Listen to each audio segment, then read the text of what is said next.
17 titres là-dedans, dont un fait avec Thomas Bangalter, l'ex Daft Punk, qui a électrisé Beaubourg dimanche dernier, on l'a vu avant la fermeture, et à visage découvert, le voilà. C'était votre rêve de faire un morceau avec lui, pourquoi ? J'étais fan des Daft, tout court, que ce soit ce qu'ils ont fait en images, la musique.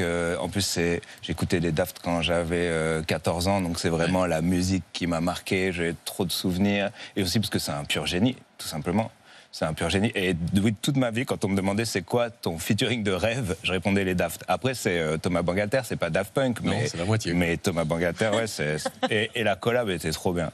Il a encore prouvé son génie à chaque instant où on bossait ensemble, où c'était un plaisir. Il me donnait des retours sur les paroles, il m'a aidé à structurer mon texte.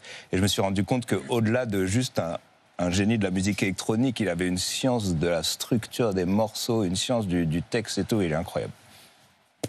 Ben voilà, c'est à découvrir dans La Fuite en avant, qui sera disponible le 7 novembre, que je vous offre en exclusivité. Je vous remercie. Avec ces petits personnages. Le Tour 2026, à partir du 16 janvier 2026 à Caen, forcément. Du 9 au 20 décembre à l'Accor Arena de Paris. C'est quasiment déjà complet, il faut se dépêcher, il reste quelques places à Caen et c'est complet. Ouais, c'est presque complet partout en vrai. Il reste... Rajouter des dates, quoi.